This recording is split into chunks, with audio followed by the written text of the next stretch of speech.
Is it still 4? Yeah, no more positive results at the moment. That must be a relief for you. Of course, but the lottery starts again tomorrow morning or tomorrow afternoon. We're happy in the moment that Kai has more than only one negative result, so he was back in training, and let's see. Do you know the criteria for a match to be postponed, and does there need to be some sort of clarity transmitted to the fans, to the clubs as well from the Premier League?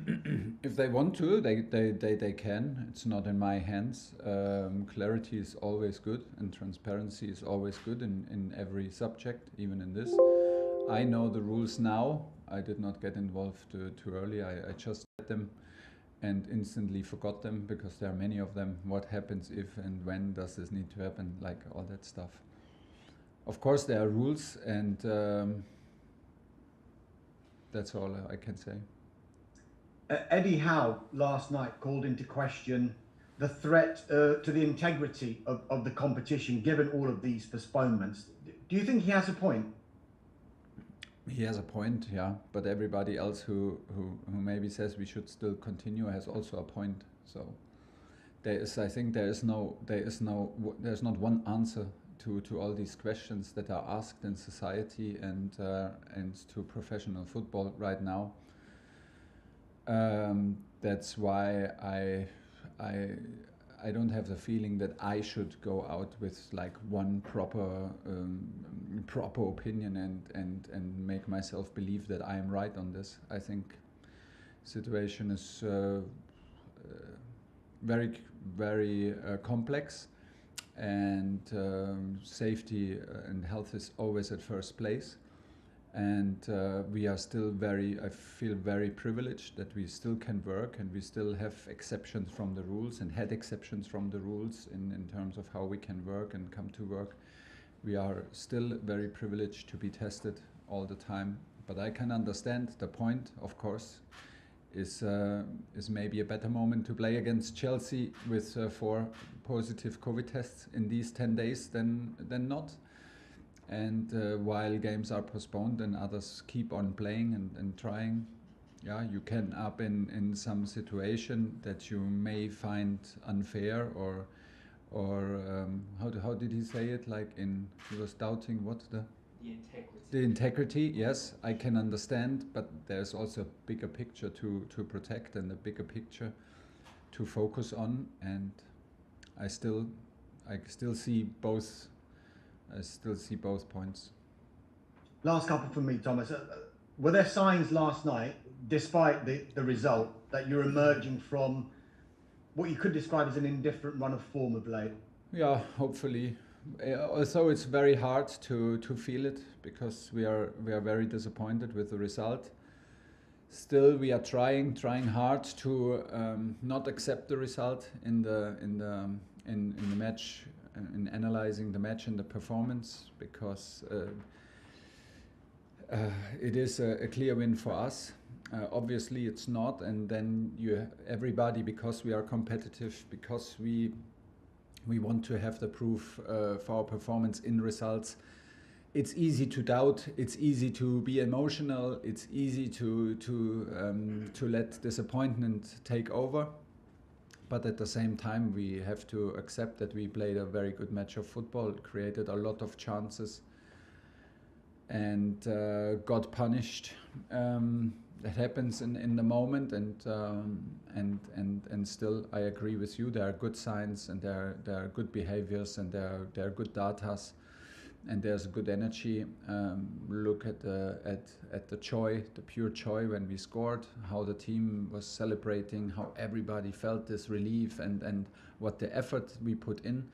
If we continue to put the effort in, we will get the output. There is no alternative than to give everything in. There is no guarantee for results, so we will keep on pushing for the maximum effort and for the maximum input. But it's not that easy. It's only one day after the game to brush it all off your shoulders. But we're in the middle of the process. Last one, Thomas. Yeah, just finally, Thomas, it's Wolves next. They were your first opponents as Chelsea manager. I'm sure that feels like a long time ago now, but could you have even dreamed that night that what's transpired since has happened?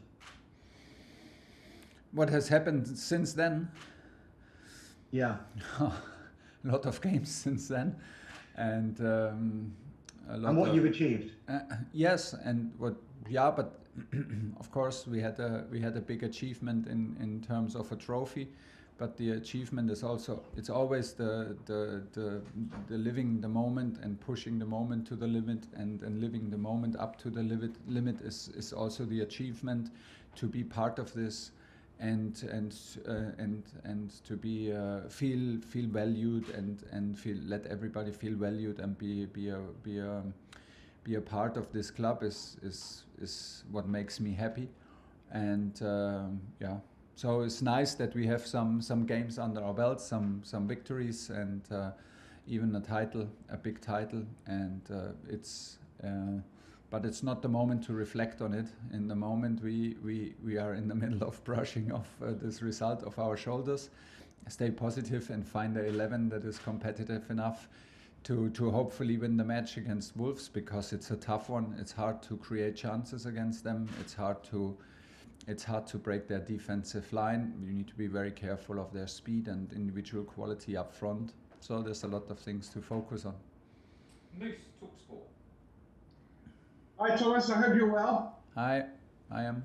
I partly heard the answer to your first question. You mentioned you're waiting for the lottery of results from the testing today. Is that for a manager a worry? Because I know you like to control everything, down to the smallest detail of your team. And yet the biggest thing you can't control is who is available this weekend, because it's down to results that you've said are a lottery. Yeah, well, we wait for the results tomorrow. For today, we did already, so nobody can enter the training ground without a negative test. We were even maybe not too careful, but we left Kai out because he felt unwell. So we thought it's a high possibility that he might be positive. Did a PCR, which was not even needed in my information for the match. So he was negative on a flow test, but we left him out of the squad. Had nobody else on the bench left.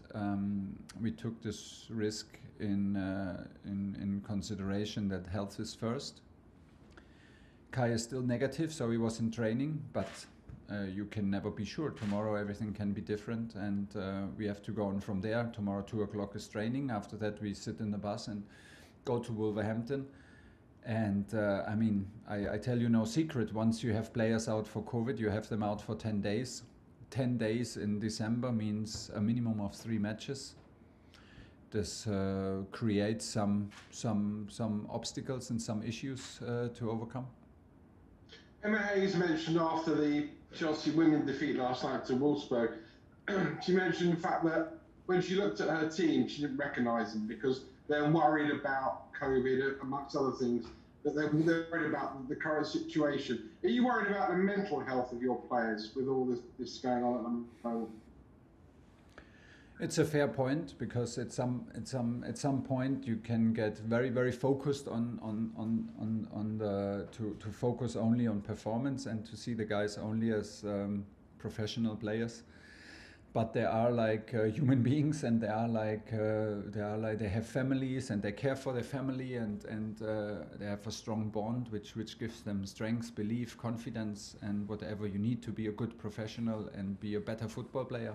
So I would be very surprised if they have no concerns. I would be very surprised if it's not a subject, because it's everywhere around positive cases. Like I said, many like I just said, they have families. They take care about their families and are responsible and very close. So yeah, it is an issue, but still.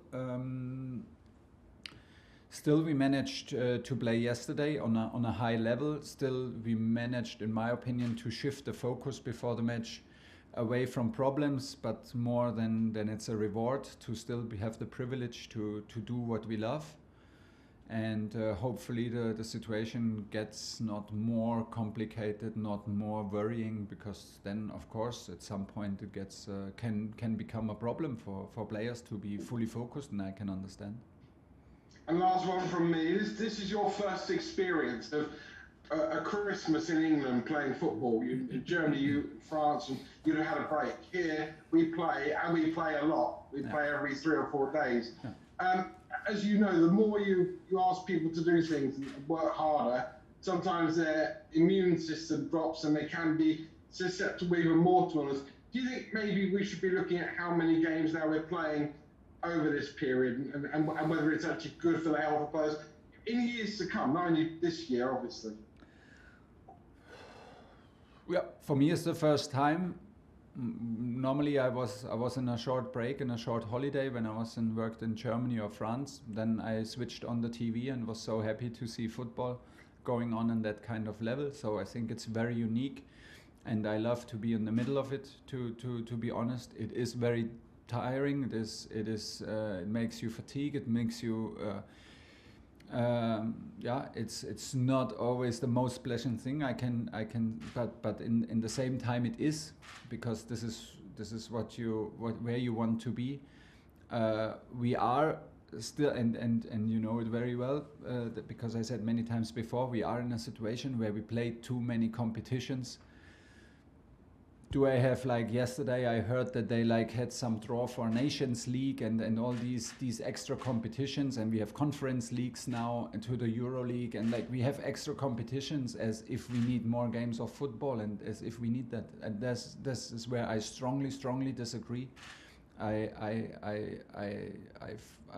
My concern is that we increase the amount, but we don't increase the level of the game, and we want to have high-level games, and this is what we have here. And here we have high-level games through the period where everybody else is used to do a break, and where English tradition is to play football.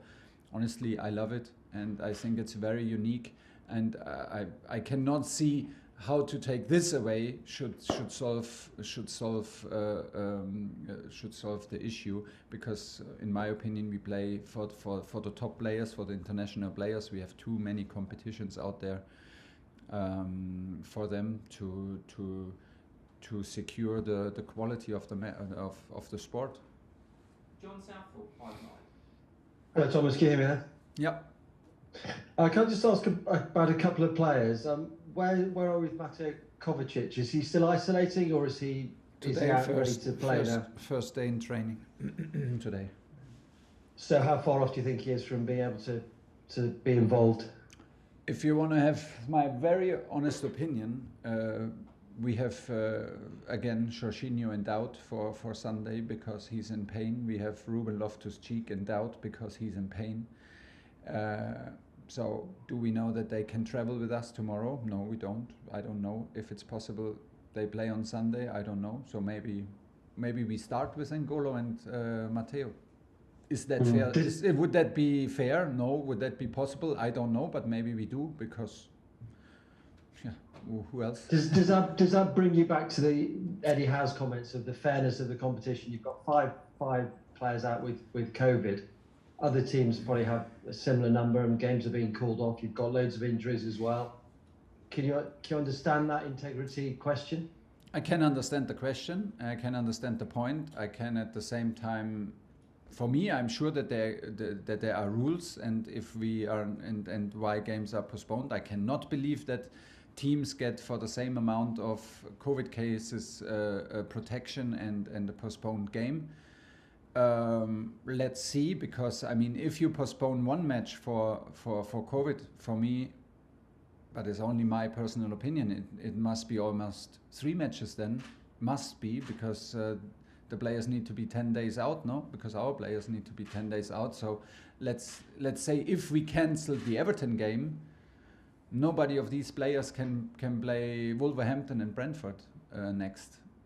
So if you cancel one, you cancel 3. You end up in maybe another problem. So I can understand the decision to protect as many games as possible, and still I can also see the point in feeling the privilege to play. and I will not go down this road of making excuses or blaming or whatever. I simply don't want to go there. This is but you still think in your situation, in your situation, you still think with the players you've got out, it's still okay for you to play. Well, we prefer to play with all players in, but at the moment, it does not make sense for me to reflect on if it's better to postpone. It's simply not my decision.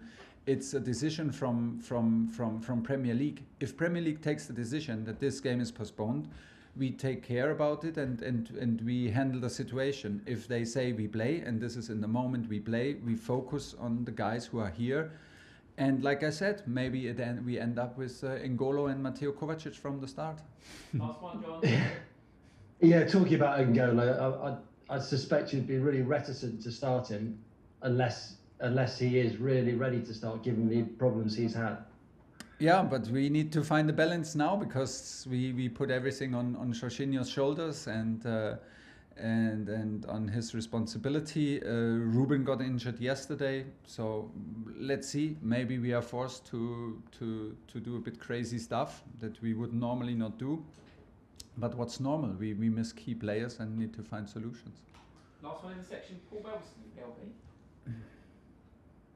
Thank you very much. Just a quick one, Thomas. You mentioned Wolves earlier. They played very well with no reward against City and Liverpool, one against Brighton in the week. How impressed have you been with them on this little recent run? Yeah, they had a rough start to the season and recovered from there. They're very disciplined with a clear structure and very hard to break down the defensive line. Very hard to create chances, so a big task for us, and we will focus on it from tomorrow. Before training, we will have a meeting. Then we will do our training and be well prepared, because we need to be well prepared. As you say, they had very good performances. We got a very late goal against Liverpool to lose the match, and had a deserved win at Brighton. So tough one.